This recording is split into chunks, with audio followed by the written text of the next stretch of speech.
hello, handsome lady. Yeah. She will tell you to go special colour yourself. Welcome to the Couple of Shankers Golf Podcast with Ben and Tom Sherrard.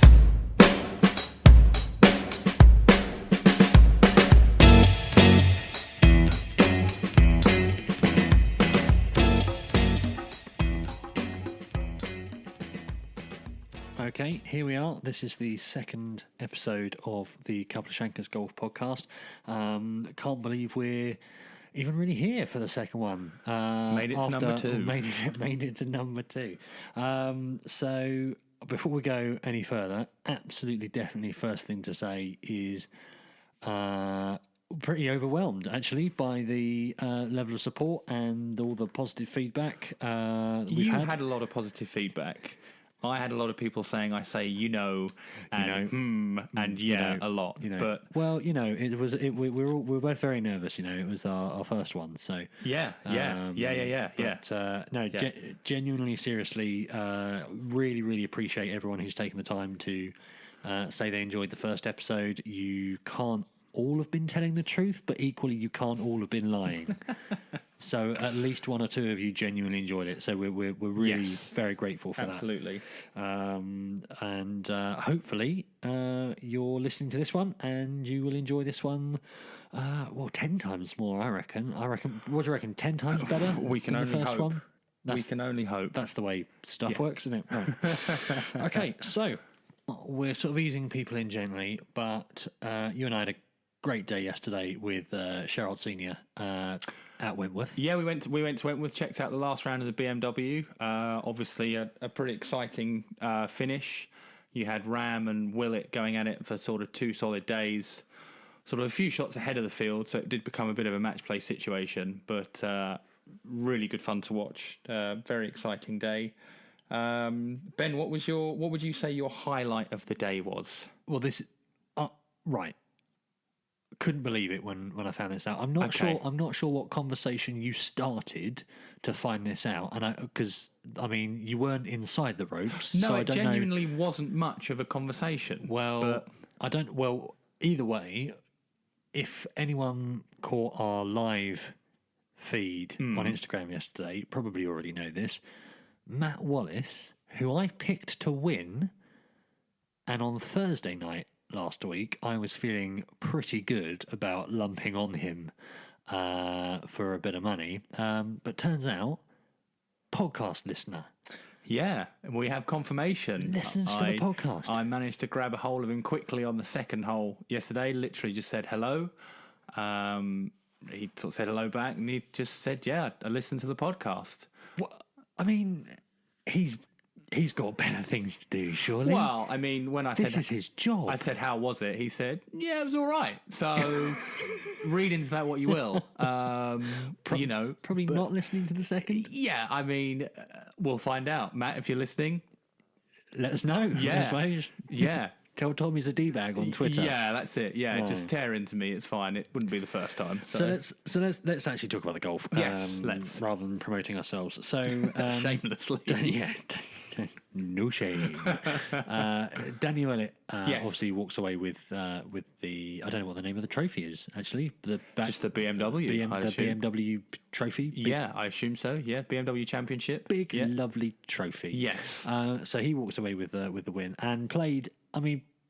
Other than that one hole, pretty flawless stuff. Down the stretch, we were talking about this walking down 17. Pretty regulation, just fairway green. Yeah, he did what he had to do. He forced Rahm into it, and then obviously on the last hole, we saw Rahm go for a shot that he obviously didn't have, to put it bluntly. So he hit that in the water, and again, pretty much led the way for Danny just to, he could have made a straightforward par, but instead he hit a quality shot in and made a good 4 to do it in style. So, big congrats to Dan. Good to see him again, sort of winning. He went through when he first came out, a real good spell. First couple of years on tour, he just kept finishing top 10 without really winning. got a breakthrough win on the European Tour, and then obviously in 2016 won the Masters, which was a massive win. Huge. I remember that. That was awesome. Yeah, and then, he had a young family and stuff. I don't know if that sort of got in the way, as it were. Priorities change, and he had a couple of injuries. He won the DP event in Dubai last season or beginning of this season. I forget when it is. I think it's the season closer, so I think last season. And then obviously won this one. So two really big wins in the space of a year. So it's great to see him back there. You forgive me a little bit, mate, because I have I'm not certain when exactly, but I'm sure. Well, I know you played with him a little bit. When were you playing with him? Because you were both juniors, right? Yeah. So we were both juniors. We didn't just come out at 30 years old. It wasn't a bit weird. No, so we both played county golf, and then I first heard of Dan at the Caris Trophy, which is sort of the biggest under 18 event in English golf. At Northumberland Golf Club, which would have been 2004, I think, and it's sort of out of nowhere, really, for me. He sort of shot 2 or 3 really good rounds to start and was leading or tied for the lead and fell away and didn't manage to win that one in the end. But that was the first time I sort of saw his name, about. And then he very quickly got, into the real top England squad. So he was in the World Boys, which is a 4-man team, with myself, Ollie Fisher and Ben Parker, European boys. So I was his partner for England. We played home internationals boys together, and then we also played Great Britain Ireland boys together in 2005, where we got smashed up comfortably. But he was a good lad, and obviously a quality player, and it's it's real good to see him sort of back where he belongs, I guess. Obviously, it was only yesterday we saw. I'm going to ask you about your highlights. Now, I was a bit nervous because I was definitely a bad luck charm yesterday. Yeah, weren't many good shots hit when you were filming. I mean, every time I tried filming someone, they hit a really just terrible. Like, I need to apologize, Matt Weiss, if you're listening. I'm sorry. It's almost certainly my fault you hit left off the first tee, because I was filming you, mugged you off a little bit because I got you shouting 4 left and put that on the story, so I'm very sorry about that. But every single time I was trying to film someone, they nerves, Ben. That's all it is. They knew the podcast was coming out and they thought, I've got to do the business, and nerves got to them. It's the only explanation I can think of. Well, that's what I'm saying. I don't think anyone else was 100%. Covering it. No. So these guys aren't used to being on camera. That's it. Yeah, they're not used to being on camera. They're not used to being broadcast live to the 147 people who've listened to our podcast last week. So I think it's just the big time. Big time got to them. That's it. On the biggest stage. So let's talk about what we saw and what your highlights were outside of just. I mean, all journalistic integrity went out of the window. You were very biased in your cheering for Danny. I think that was was clear. But what was your highlight? Obviously Ross Fisher's 2 at the last. That was pretty cool. That's pretty impressive. That was pretty awesome. I'm going to say he pulled the shot in. I think if you're taking that flag on, you pulled it, to be honest. I might be completely mugging him off, I don't know. But it's bold to go straight at that flag with like a 4-iron or whatever it would have been. Yeah. Billy Horschel, I think he had 2 scored, 2 65s. Yeah, 65 yesterday. Yeah, and the weather was. I mean, the weather was off yesterday, wasn't it? It was changeable. Yeah, changeable. And it was not easy which is golf. Almost, I think, tougher than just playing in the rain. I think when you're constantly in and out of waterproofs, obviously the rain, it affects the distance the ball goes. It won't go as far in the rain. It'll react differently on the green. I think to go in and out of those conditions is probably tougher than just playing a whole round in the rain. So, real good score that in the conditions. And I'd say other than watching Danny win, watching someone make an albatross is always pretty cool. Seeing Billy Horschel certainly for 2 days just tear apart the golf course is pretty impressive. Yeah, there are a few impressive low scores. Victor Hovland, I think, broke his or sort of snapped his however many rounds in the 60s. I thought you were going to say snapped his driver or something. No, didn't snap his driver. As far as I can tell, really cool customer. Yeah. Not that kind of angry golfer. No, so he had a couple of really good rounds in the 60s to begin with. Mm-hmm. It came off it a little bit at the end. There were some horrendous rounds as well, and some pretty good ones. Oh, well, he mugged a few people off there, I think. But well, I mean, I saw that golf course. I mean, you could whip it round in low 70s, couldn't you, Ben? I mean, it looked good. But didn't look particularly hard. There's a lot of people that would disagree with you on that. No, I mean, let's face it. Greenkeeper hat on for a minute, Tom. It looked unreal, didn't it? Yeah, I think there's something about what I guess we would call gang mown fairways, which, put simply, is where you'd sort of have 3 or 4 mowers lined up in a row, mowing the same direction. It takes longer to cut the grass if you're in canoes. True, yeah. It does. If you're paddling around on the fairway, it does take longer to get it in the shape it needs to be. Whenever you see Augusta, you sort of see these pictures of sort of 8 or 9 fairway mowers going down the fairway, sort of in a sort of diagonal line, cutting behind each other, as it were.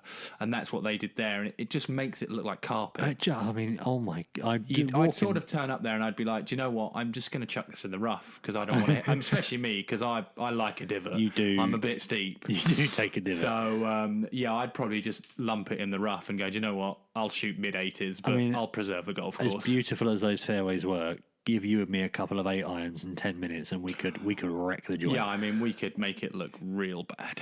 So I reckon one of my main takeaways, one of the best things we did was we headed up onto the range to begin with.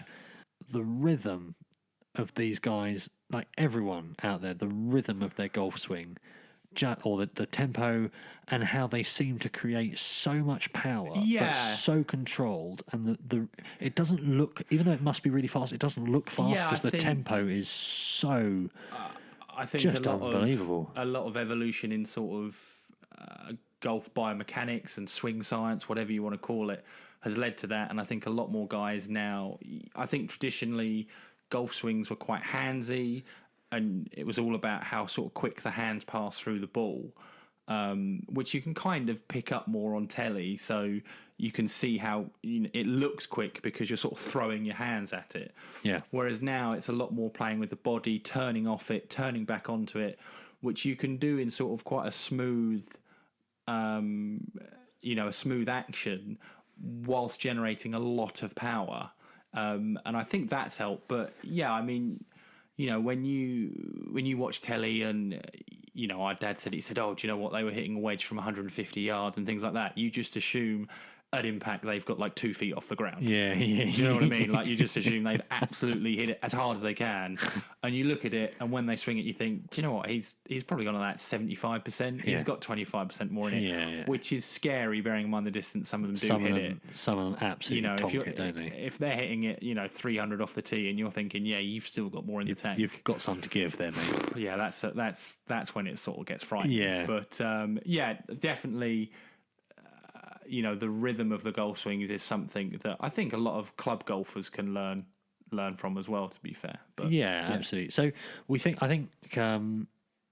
think maybe start of a big year for Danny. I think we hope it's the start of a big year for Danny. Yeah, I mean, I said to you yesterday actually, and I'm sure people will hear this and go, "Oh, yeah, okay, of course he did." But I was gonna sort of secretly tip Danny for a Ryder Cup pick. I think, I think, like I say, he's had some injuries. His life's changed in terms of family life. That's a big sort of change to someone's life. And I think he's now a bit more settled. He had that win at the back end of last year. Obviously, he's now had this win. I hope so. I hope he really kicks on, because the first few years on tour, like I say, he just finished top 10 every week. He was a real good player. And sort of since his Masters win, he's sort of fallen away a bit, unfortunately, for various reasons, as I've mentioned. But yeah, I fancy a big year from him. But then, we predicted Fleetwood, and Wallace to win the BMW, and that didn't happen. Clearly we our don't know a lot. predictions are not worth toffee, quite frankly. I mean, you talk about the number of top tens Willett had when he first came out. McIlroy finished top 10 yesterday. Do you know what? I don't actually know. I think he the did. honest I'm answer. absolutely certain he finished top 10, which, considering he was how close to missing the cut? Well, he came out quite quickly on Thursday. I think he was 3 under through 5, and then finished 4 over, I think. Well, yeah. So, his finishing score was 11 under, and he finished tied 9th with Beef. Oh, good knowledge, that. So, Well, good knowledge. You finished top 10. You've got your laptop in front of you now, but I have Googled it. oh, okay. I'll let the listeners into the secret there. I have Googled it. Wow. 76, 69, 65, 67. Yeah, good weekend. So that's solid. So, and again, another start, another top 10 from McIlroy, who just season just almost can't help season. it. It's almost like he's trying. Yeah, he tried in his first round to finish outside top 10, and then just hasn't made it. His instincts just kicked in, and he's gone, actually, do you know what? I've had enough of that. Unbelievable. Let's go. Unbelievable golf. So there we go. That's the BMW PGA. I will definitely go again. I recommend to anyone, if you get the chance, get down there and watch it. The quality of the golf is incredible. It attracts some incredibly good players. But just spend some time wandering around that golf course. It's just bananas, isn't it? Yeah, it's a lovely golf course. It's just a lovely walk, really. It sounds a bit, silly, but it's just a nice area to walk around. Although it was busy, you never really felt like, you couldn't get a decent view, or people were sort of on top of you the whole time. So it was, it was a good day out. I definitely recommend it. It was pretty cool listening to Dad tell stories of when he went and watched Seve beat Arnold Palmer. And Palmer, which was the amazing Piccadilly match play or something it used to be, which some of our more senior listeners will probably know about. But I don't know why you say that. Oh, okay. Well, look, let's talk about the other big golf event that happened whilst we were off air, which was the Solheim Cup. Yes. So massive, right? Unbelievable, in fact. Right, literally unbelievable. How close? Yes. Do you want it? Yeah, it was tighter than Ernie Els' golf swing. Yeah, yeah, absolutely. I think obviously with Europe coming out on the right side of it, that's exactly how you wanted it to be. Yeah. I think if America had come out on the right, winning, we'd have all gone, oh, it was great, but, I'd rather they just won like 18-12 and get it done with. Do you know what I mean? Like, I don't think we'd be sitting here going, oh, yeah, that was so good that it was so close, and then we lost. So, yeah, brilliant. Suzanne Pedersen, just an absolute... How's that for a mic drop? Beast. Hold the putt. By the way, I'm off. Cheers. Yeah, exactly. Yeah, just retires. That's it. Well, it's not going to get any better, is it? To be fair. Ridiculous. I think, I heard a quote a while ago. I think it was just in a film or something, and I don't even think it was that good a film. But the quote was simply, winners want the ball. There isn't a Teletubbies film. Yeah, true. That's a West Wing quote. Winners want the ball. That's a West Wing quote. Well, there you go. And basically, she wanted that opportunity. There was no way, she didn't want to shy away from it. She wasn't stood there thinking, do you know what, I really wish someone else would do this for me, and I could watch this from the side. She was, the wedge shot she hit in that nearly went in its own right. Yeah. And then to go and hole, that putt, absolutely epic. Brilliant finish. I was trying to think of, in my sort of knowledge of those sort of events, sort of Europe versus America, Ryder Cup, Solheim Cup, the last time it really sort of came down to that one putt. Close. And I think there were still matches on the course, but the last time I can really remember anyone standing over a putt and me thinking, right, this is it, was probably Keimer at Medina. Yeah. We'd launched that unbelievable comeback. Yeah. And I remember I was sat at home watching it with my mum and stepdad, weirdly enough, bearing in mind it was in America, so it was probably about midnight at this point. And he had 2 putts from like 30 feet to do it. I think we all thought, right, well, he'll lag this up to sort of a couple of feet. Keimer then decides to smash it sort of 7 feet past. Absolutely race it. And I just remember sat there in that moment thinking, oh my God, like we've come this far and we're going to fail at the last possible instant. And he just hold the putt. I think Molinari and Woods were still out there because I think there was a bit of a hoo-ha that Woods either conceded the match or decided to play on despite the fact, it was pretty much over. Yeah. That was the last time I can really remember, and I'm sure if someone's listening, they'll correct me on that, but that was the last time I really remember thinking, this is it. It's tight. Yeah, if he misses, it's over. We're done. Win or bust. And that's such a. We touched on it last week, sort of about women's sport this year. Just another great feat for women's sport this summer. I want to pick up on that because I don't know if you've seen or heard, I suppose, in the run up to the Solheim Cup, the American player Danielle Kang, commented on a rival podcast. How could she? I can't even believe you're giving this airtime right now, to be honest. Commented on the Drop Zone golf podcast, which is part of golf.com. Never heard of it. Heard it's rubbish. No, never heard of it, but I have heard it's rubbish. Yeah. So she commented on that basically you go to these events to make someone cry and you want to take souls and crush skulls and all of this sort of stuff. And lovely girl, I've heard. Well, here's the thing though, because this was sort of turned into by the European press as a bit of a, how could she? Oh, my word. How could she even? And you just think, come on, guys. Yeah. I mean, firstly, absolutely love it.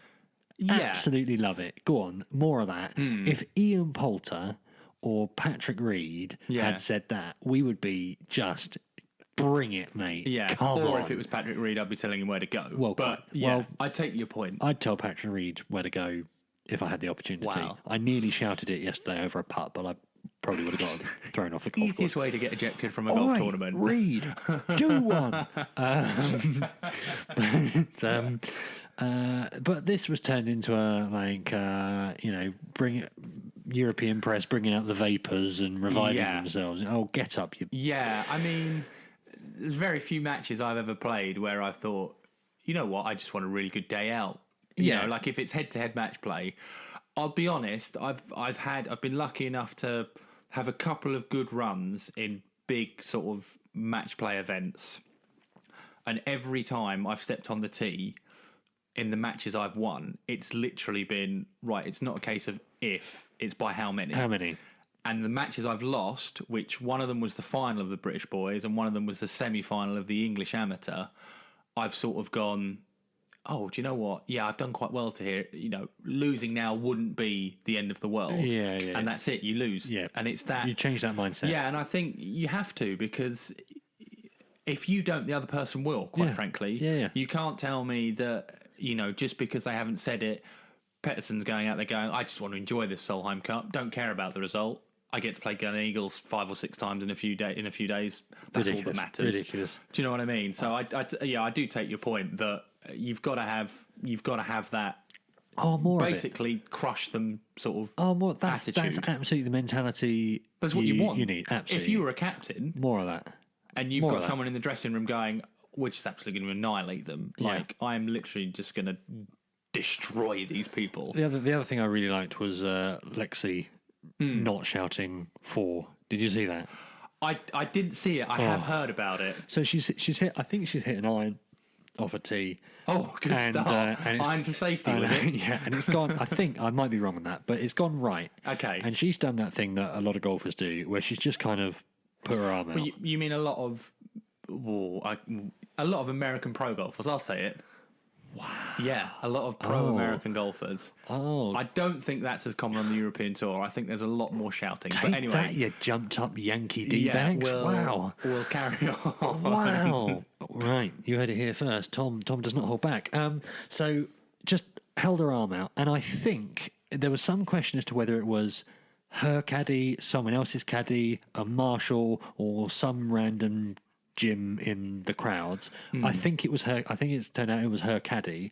Okay. As I mean, inhaled first and yelled at the top of his lungs. Proper. For right. Yeah. At which point she looks at him she gives him the daggers and says, Proper disgust. Jesus, this wasn't that bad. Oh, okay. At which point the camera cuts to the ball. Yeah. And it misses doming someone by about 3 feet. Oh, so evidently it was that So bad. evidently it was that. Oh, that okay. bad. Now, considering everyone's kind of laughing this off, and wasn't that such a funny? Someone in the Ryder Cup lost their sight. Yeah. Well, you had the same with is it McIntyre? Yeah. The young Scottish golfer and Kyle Stanley. Called out Stanley. Exactly the same. At the Open, Get exactly in, the same thing. Get in there. And I think Absolutely. he won a lot of plaudits for that. And Too I think right. Kyle Stanley probably lost some because evidently not only did Kyle Stanley not shout for, but he then basically had a go at McIntyre for telling him that he should shout for. Be more like McIntyre. Yeah, I mean, Shout for. but he plays left-handed, so I can't deal with that. That's Oh, yeah, well, that's kind of ruined it. yeah, you can't deal with left-handers. But anyway, Bloody Yeah. lefties. All right. Top players. sorry, Phil. By the way, we should point that out. Phil. Sorry, Phil. Yeah, Phil. All those Mike Weir, all those guys that have done Get unbelievably back on your well. calf workout. Yeah. Stand the right side of the ball. Hitting bombs. Top players. Now, easy to choose Pettersson. Easy to choose Pettersson, top player. Well, because she was one of them and has been for years. But yeah, Quite. that's why that's easy. But when it's that tight, literally every half point matters. Yeah. For me, Bronte Law down the stretch. yeah. I mean, I think her half a point. I think her half a point was massive. Almost as much as you would have said Charlie Hull's half was massive for the Americans had they gone on to win it. Yeah. I think that was massive. I mean, it's easy to look at European players. I think the Corder sisters, I think they were both undefeated. Well, was it Nelly won this week on the LET? Oh, did she? Yeah, I can't did see she was remember up which one. there, actually. Yeah, I Yeah. think Nelly won it by about 8 shots. Yeah, I think as well. she It wasn't- absolutely smashed it. It wasn't close. No. So They were unbelievable. yeah, exactly. They That's were what I mean. absolutely And incredible. it's easy to forget about them because they ended up on the wrong side of the, sort of the draw or or on the losing team. But yeah, they were pretty epic. But I'm always going to give it to the person who holds that winning putt. Yeah, under that pressure. You can't. Even if she'd lost every game to that point, that moment just makes up for it all. Yeah. Do you know what I mean? That's it. It was incredible. Yeah. Absolutely. Just I don't think I'll forget that for a while. It was so good to just as a spectator just to watch. Yeah.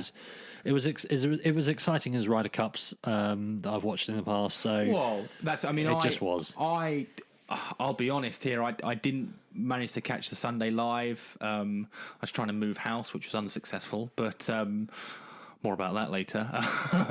Really? But yeah. So I was watching it sort of on my phone, and literally I saw. Basically the Americans were getting ready to do their honorary lap. Yeah. It was over. And then I managed to flick the TV on half an hour later, and it was the other way around. And in that last half an hour, having now seen it back... Until the last 15 minutes, it was going America's way. Oh, 100%. Yeah. And then just bosh. Yeah. It was absolutely, absolutely fantastic.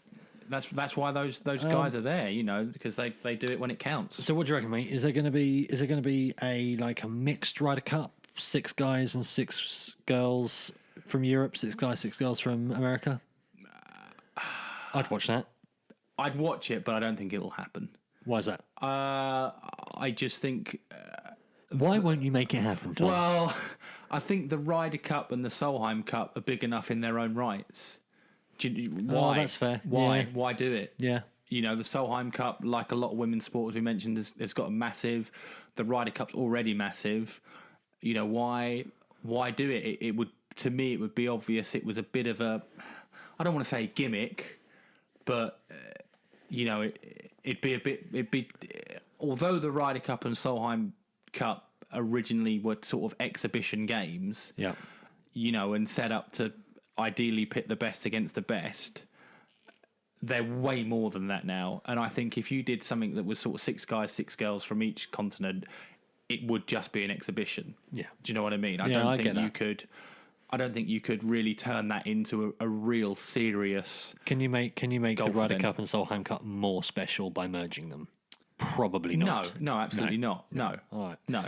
Okay. The one last thing I wanted to touch on is I don't really want to talk about it in the context of the Solheim Cup because it was, looking back, it was so good. But unquestionably, slow play was an issue. It was an issue again at Wentworth, despite the various measures and things that were put in place, which we didn't really see that much evidence of. I was expecting big boards on some of the tees. Yeah. Didn't see much of that. Yeah, there were these sort of iPad things on stands, weren't there? I didn't get close enough to see them, but I feel like that was something to do with slow play, but we can look more into that. But still, sort of McElroy and a couple of others saying slow play was still an issue. So what can we do? Because it isn't.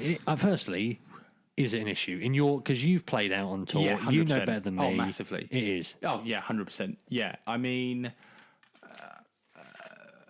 for me, as genuinely quite a quick golfer, it definitely ruins it for me. Okay, it ruins my flow. It ruins my general enjoyment of the day.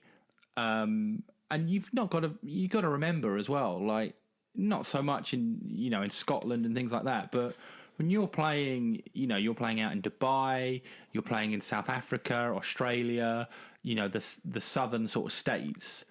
You're out there at like 90, 95, 95 degrees, 90 degrees, 100% humidity. Yeah. You're out there for sort of, 5 hours as a 3-ball. Your body can't take it. Yeah. There's no way you can concentrate and play at your best level for that long in those sort of conditions. Oh, yeah. And I think...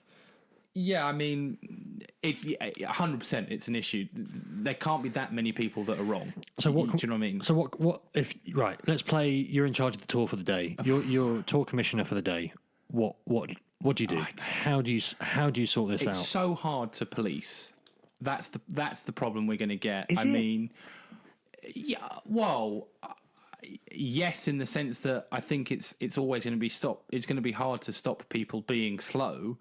I mean, we spent some time at the back of the second green yesterday, and we saw Patrick Reed come through, who, as far as I'm aware, doesn't have a reputation for being a slow player at all. I think, if anything, he's the other way. Yeah. He's quite a quick player. But he stood there and he had has a reputation for other things. I think he stood there with about a 25-foot putt. He read it from behind his ball. He then went and read it from behind the hole. Yeah. He then went to the side, looked at his green book, read the putt from the side, went back to his caddy, discussed it with his caddy, then tacked down some spike marks or pitch marks, whatever it was, then went through his routine and hit his putt. Now, in theory, he would have done his homework during the practice rounds. So he should know within a reasonable margin of error, at least the general borrow. It was downhill. It was downhill left to right. I could see it. Yeah, well, exactly. Surely it's that simple. I mean, you probably would have started outside right, but oh yeah, I mean, you never would hold it. My ability to read putts far exceeds my ability to hit putts. Yeah, yeah. I can read a green. Similar story, funnily enough. That's why I'm sat here rather than in my cushy little mansion in the States, to be honest. Yeah, I mean, that was the thing. And it's the greens is where I think the main problem that's where they lose it. Yeah, I think I don't know if it's now where the money's so big and the greens are so quick that a missed putt means so much. And if you do miss a putt, there's a good chance it's going to go 5-6 foot past instead of the majority of club golfers. Once they've got a decent pace, if they miss a putt, it's going to go like a foot or two past because the greens just aren't quick enough. That quick, yeah. To really be worse than that. I've heard a couple of sort of solutions that I don't necessarily agree with. One of them is to let the caddies use lasers. Now, we're gonna put out a picture at some point Yeah, soon. we'll put this up on Instagram. Yeah, so it's Dion Stevens is the guy that does the yardage book. So he goes in sort of 3-4 weeks before the tournament, makes up his own book, and it's literally a picture of the hole. It's sort confusing, is what it is. Well, yeah, it's a picture of the hole from a bird's eye view, sort of looking down on the hole, and he will mark up from significant points. That'll be from like a bunker, from a tree, from a water hazard, how far it is both from the tee to that point, and then from that point to the green, to the front of the green. And he'll also draw various symbols in the fairway. So it'll be like a red triangle, yellow triangle, white triangle, then red circle, yellow circle, white circle, whatever they are.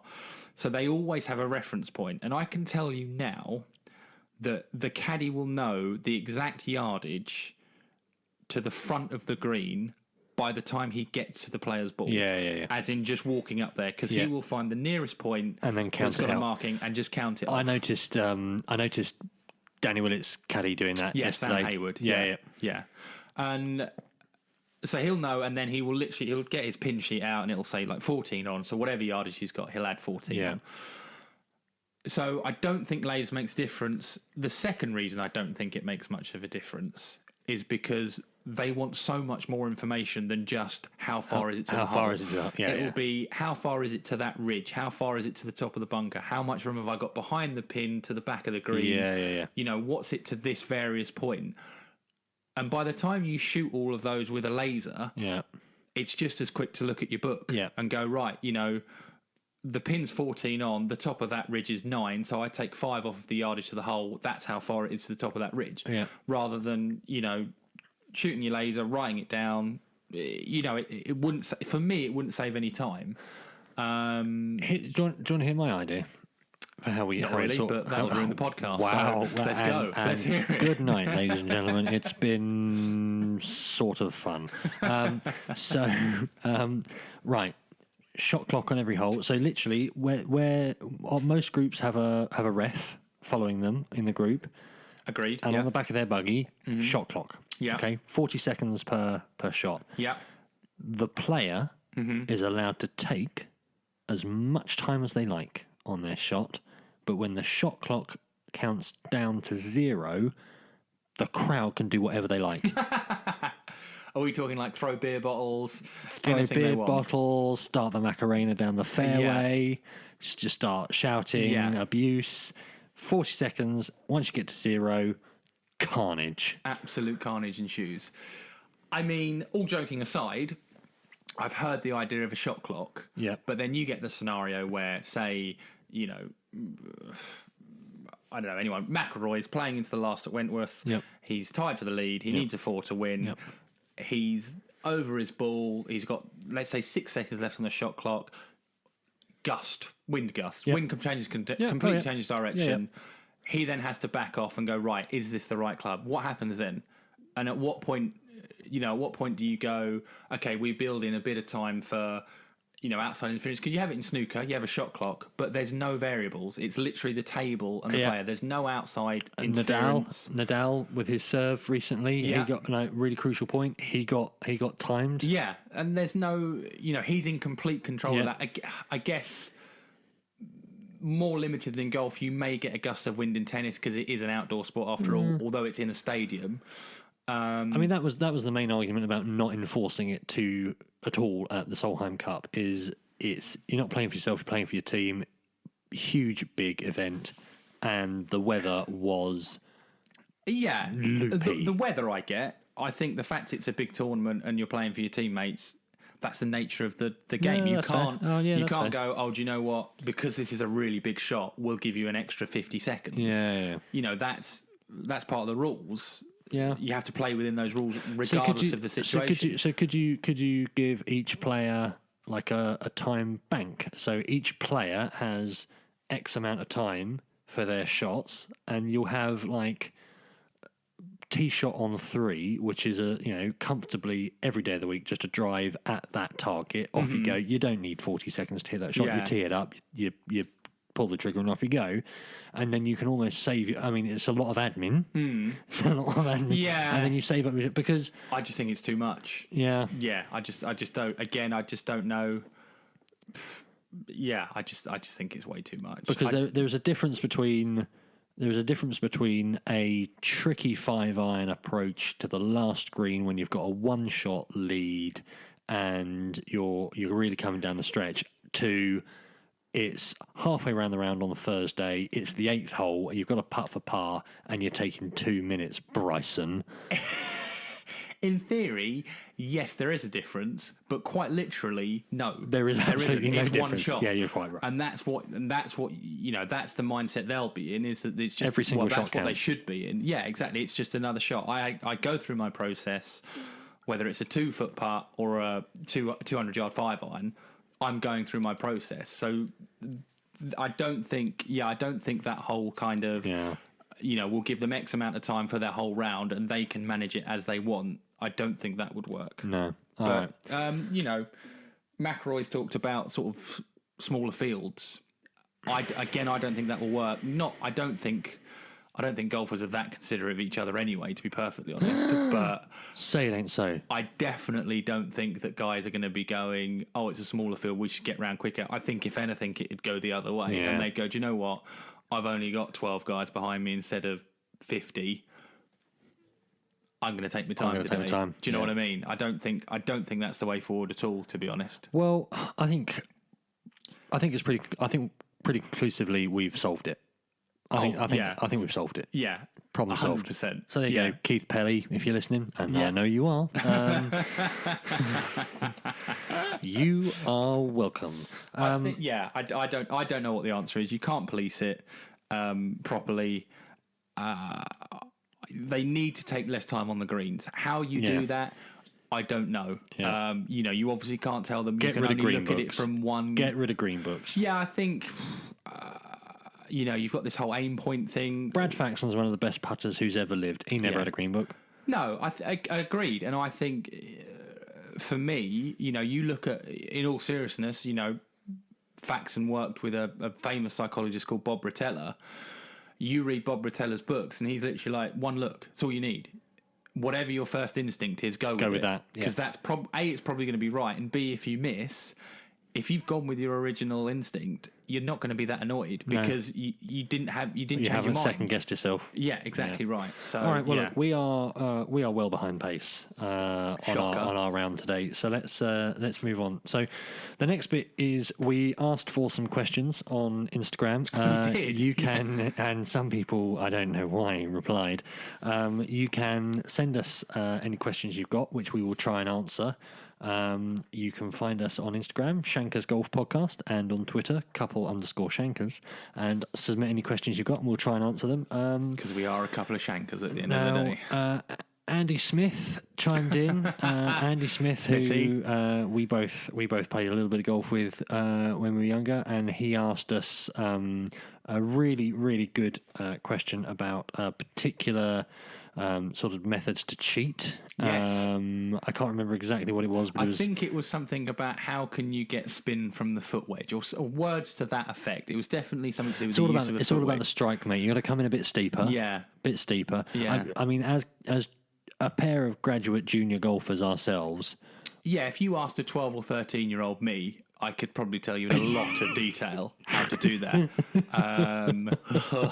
Junior golf was full of it, wasn't it? With it. A few too many 3-woods from the middle of the wispy spinach. Things that looked like tees spinning up in the ground, but obviously couldn't have been. Clearly, I don't know if it was. I don't know if it was hearsay or urban legend, but I'm sure I won't name him. But his first name was the same as a very famous Spanish golfer, who did he not? Was he throwing balls out of bunkers? Didn't he have one in his hand, sort of under the grip? Was it Seve Enfield? I mean, I wasn't going to name him. Well, he's been named, named and shamed. Allegedly, yeah, I feel like the rumor was that he'd be in a bunker, he'd sort of make a splash with the club, and then somehow simultaneously throw a ball out and stamp on his original ball. So it just kind of looked like he just popped it out nicely. Which, disclaimer, kids, cheating is wrong. Do not cheat. Unless it wins, but...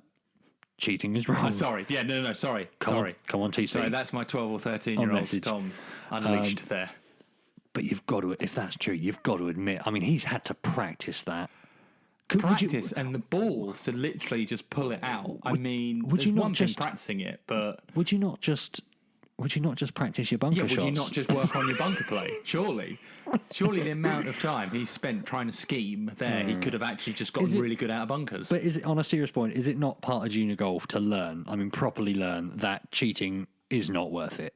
What I will say, kids, is if you don't learn it, it follows you, doesn't it? Yeah, oh yeah. It follows you. We could go now through guys, that work or were rumoured to have been, even from junior golf. What are we, 32 and 35 now? Yeah. So I'm talking literally 20 years ago. Yeah. I still remember their names, but yet I don't remember the guy that, shot 66 round the golf course in a junior open to win by 8, because that's... This, do you know what I mean? It just sticks. It follows you. It sticks. 100%. Yeah. So kids, don't cheat. Don't cheat, kids. Unless you really want to win. No, Ben. Stop it. No. So, in all seriousness, we did actually. So, Andy Smith, thanks for the question. We had a lot of fun with that one. Yeah. Despite the morbid conversation we've just had about it. But a guy called Seb Wells. Yeah, you split chart. I know Seb reasonably well. Okay, so he's asked us favourite four ball. So favourite four ball to play. Now I've put some editorial discretion in here, and so I've cracked this down into 3 separate questions. So favourite four ball that we would like to play in, current players, okay, historic players, yeah, and then absolutely anyone from anywhere ever. Okay. Oh, not necessarily golfers. Not necessarily golfers. Just absolutely anyone. Oh, okay. So now again, Tom, tremendous podcasting, because we have worked on this a little bit, but I did notice when you submitted some of your suggestions that you did leave that last one blank. So I'm genuinely looking forward to you coming up with this off your dome. It will be off the cuff as well, because I've spent 0 time thinking about that. Let's start with current players. Okay. Far away. I'll go first on this one. Yeah. So current players, my ideal four ball would be Tommy Fleetwood. Yes. Tony Finau. Mm-hmm. And then I couldn't think of another golfer who was TF. And I tried. Core. Oh. The TF. Tiger Woods? No. No? No. Give me to the end of the podcast and I'll have a go. You'll come up with something. Yeah, right. Google free, I might add. I'll watch him. Yeah, ladies and gents. Like a hawk. And Ernie Els would be my last one. Any reasons for that? Other than the first one you can think of that wasn't TF? Yeah, Ernie Els just because you mentioned last week. You mentioned that last time. It's just a dream come true. Mm-hmm. And I've heard he likes a drink, and I don't necessarily say no to whiskey that often. I've heard he's partaken in a few beverages in the Wentworth clubhouse from time to time, which seems like fun. And just because his golf swing is unreal. Tommy Fleetwood and Tony Finau, they just seem like they'd be a laugh, don't they? Yeah, just literally seem like they'd be a laugh. Yeah. How about you, mate? Current players. And obviously the fourth would be yourself. Fourth would be me. Yeah. I'm not sitting that out. Yeah. Just on the sidelines. I'll tell you what, lads, I'll rate the bunkers. Yeah. So my ideal four ball would be myself. Sure. Justin Rose, for reasons I've gone through in previous episodes. Time. Special cuddles with that golf swing. Managed to see it this week a little bit pure. Stenson. Why is that? That's out of the blue. He just absolutely shreds it. Okay. And I'd like to see him hit his... Well, I wouldn't like to, but it'd be a pleasure to watch him hit his 3-wood 40 past my best drive, to be honest. I'd like to see that. And I think I just love to hear the stories about how every 2 years they just go and bash up Americans for fun. Yeah. Do you know what I mean? Like, it'd be brilliant. Them's fighting words. Yeah, I mean, I think they'd be quite a good crack as well, to be honest. I think it'd be good. And the last one of current players would be Eddie Pepperell. Now, he seems... I'll give you that because he seems like such a laugh online. I mean, he's pretty big on social media. Yeah, on interviews, he seems properly fun. I mean, I don't even drink red wine, but he'd definitely be someone I could picture just having a couple of. I mean, I'd happily drink a couple of bottles of red wine just to sit and have an afternoon with him. To be honest, but I mean, I'm gonna cut your knees out. I'm not gonna let your name drop. You've played with him. Well, the second reason I'd want to play with Eddie Pepperell is because I have a huge bone to pick with him. Oh, yeah, I have. So. Oh, I sense the story. We'll go back in time a little bit. I'll try and be quite brief. But 2008 home internationals, men's home internationals, I got selected for. I'd had quite a good year. During that year and in college and various other bits. I got to semi-finals of the English Am as well. So we get it, mate. You're good at golf. Yeah, okay, yeah. I was going through a good spell. I cheated really well that year. No, I'm joking.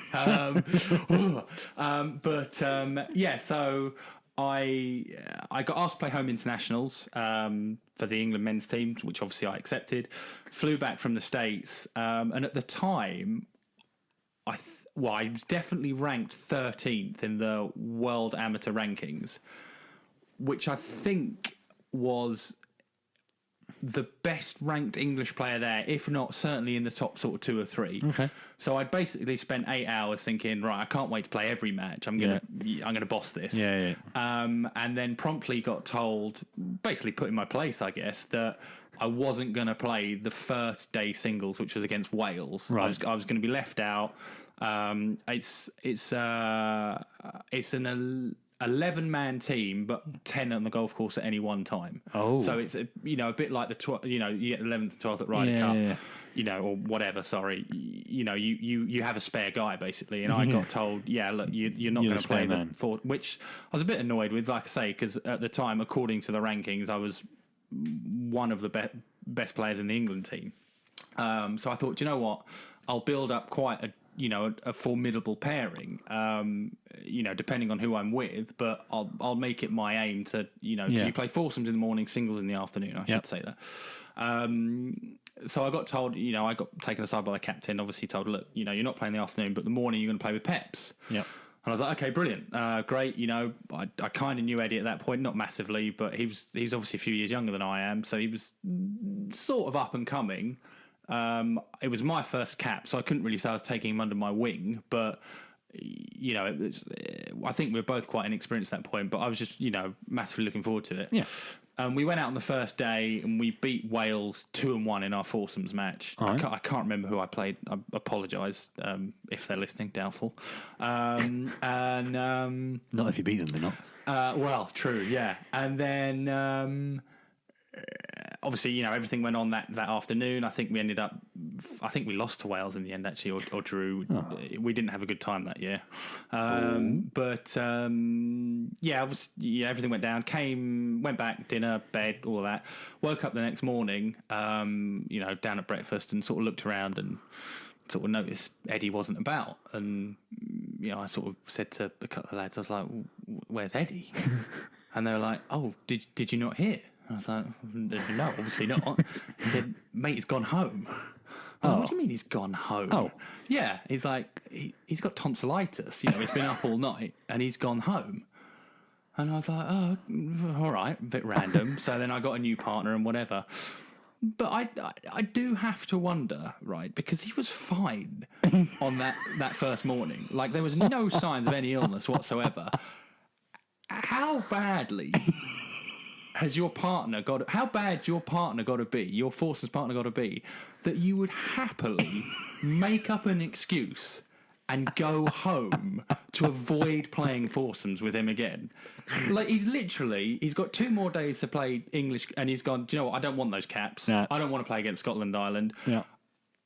I just can't face playing with him again. I can't. So I'm not, do you know what? I'm not playing with Sherrod again. I'm gonna, bit of a cough, bit of a sore throat, and I'm gonna say, look, guys, I'm really sorry, I can't handle this, and go. So, yeah, I'd love to find out just how bad at golf Eddie Pepperell actually thinks I am. Eddie, if you're listening, let me know. I'm sure worse things have been said about me before, but yeah, just bizarre. So unfinished business with Eddie Pepperell. Yeah. Well, look, Eddie, I probably wouldn't open with that if we played this four ball. I mean, he's available, Eddie. He's sold it. Ryder Cup 2020, here we come. Get your clubs out, mate. He's waiting. Historic players. Let's breeze through some of these historic players. So who's your three making up your three ball historic golfers? Myself. Well, playing with you.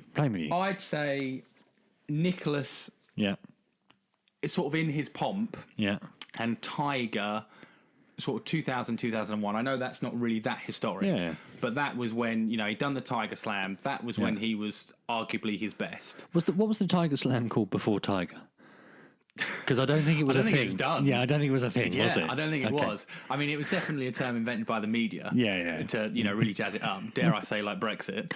That will be the absolute most political chat we have on this show, by the way. I would have put good money, not my money, your money. I'd have put a lot of your money on me being the first person to mention the B word. Yeah, that's it. Right, that's it. Outlawed, nothing. So, Nicholas... in his pomp, Woods in his pomp, just to see who was the best, because there's no two ways about. Everyone wants to sort of. That is one of the biggest arguments in golf. A bit like Ronaldo, Messi in football. Yeah.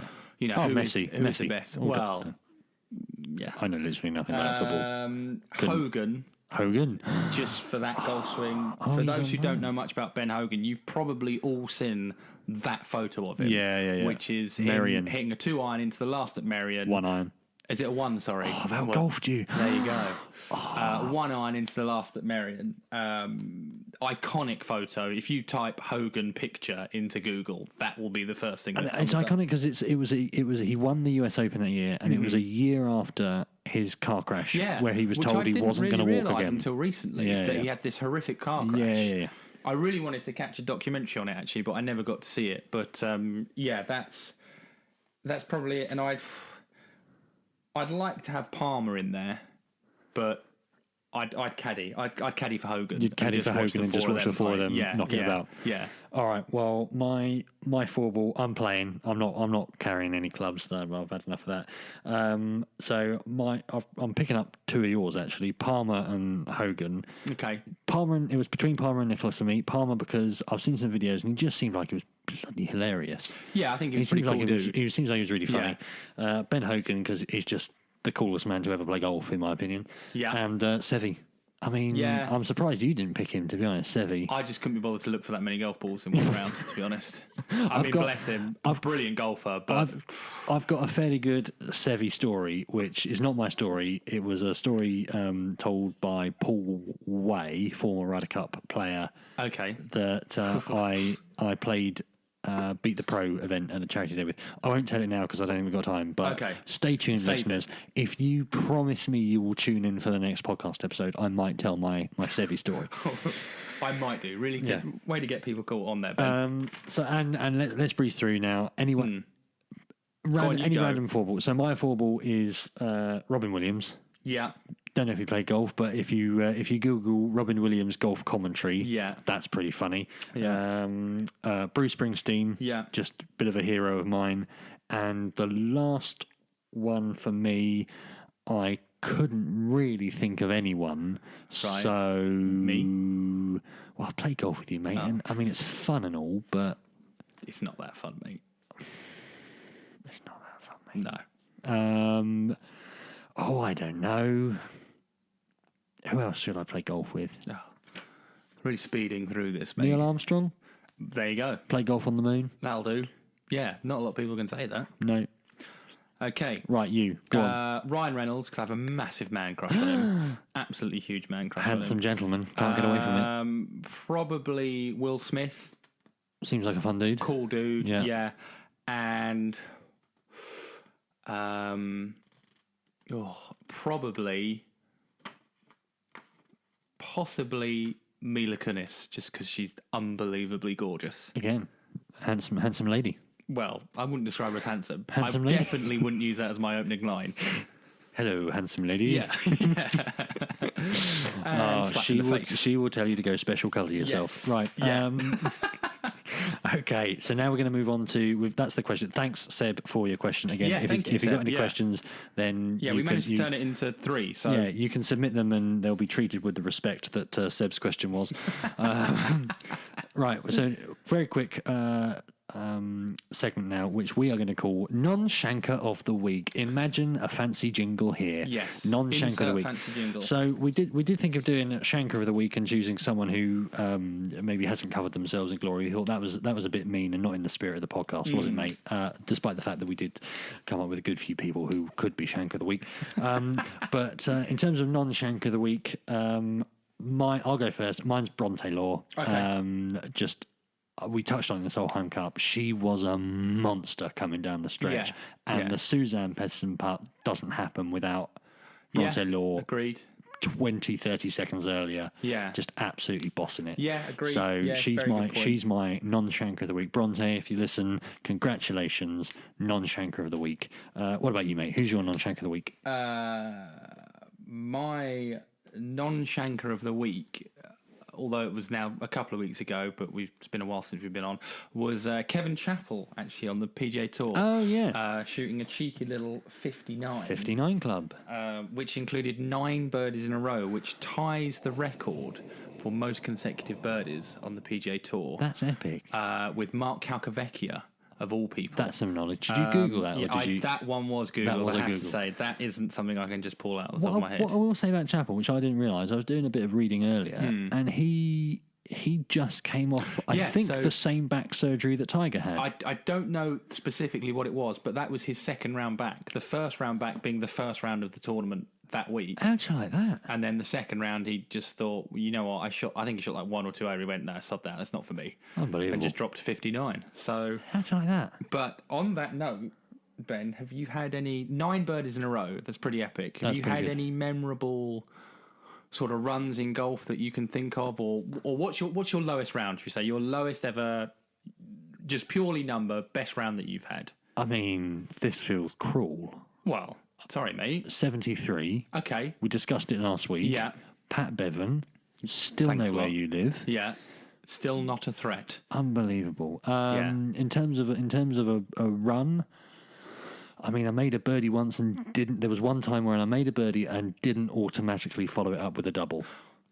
Well done, you. Kudos. That's all I've got. Yeah. That's all I've got. How about you, Tom? Oh, said with such enthusiasm. How many birdies have you made in a run? In stroke play 5, fourth round of Q School, 2010, final stage. Right. I needed to go balls deep to make the cut. It's a 4-round cut. Is balls deep a golf term? It is now. It is now. I Coined it.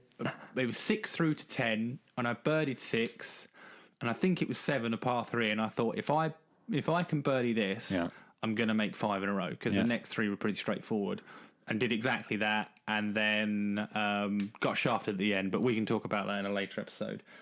Needless to say, I did not get my tour card that year. Oh, spoilers. All right, well, I think that'll do it, mate, to be honest, for this one. A bit of a long one. I'll see if I can be chuffed to edit it or just throw it out like this and see what happens. So, Tom, when are you next playing golf? So I have got the English County Finals. I mentioned it briefly last podcast. So I won't explain how we all got there, but it's basically a round robin tournament. So it'll be us, Somerset, Nottinghamshire, and Northumberland.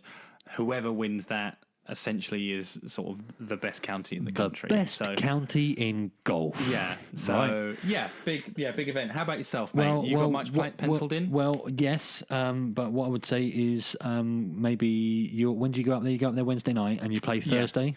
Practice round Thursday. Tournament Friday, Saturday, Sunday. All right, so maybe if Tom has time and can be bothered, we'll get a little bit of that on social media for you to see what Tom's up to. I'll certainly try and do updates or something. 100%. So yeah, I have a big round coming up, huge, on the 5th of October. I'm playing in the Kings Hill Monthly Stapleford. Stapleford, not medal. Not medal. Okay, good. Yeah. So that's good for pace of play, that one. Well, yes. I think my best Stapleford competitive score is in the very high 20s. Oh, good. In since I came out of retirement, so okay. We'll be watching that one with interest. See how I get on. So that's it. Thank you very much for everyone who made it this far. Just to remind you that you can follow us on all the social medias, but the best one to find us on is Instagram. We are we're Shankers Golf Podcast on Instagram, and that's if you've got any questions, anything you want to ask us, anything you want us to talk about. Any tips or anything you want? Any tips on a couple of podcasting, very amateur golfers? Any tips you want want us to talk about on golf?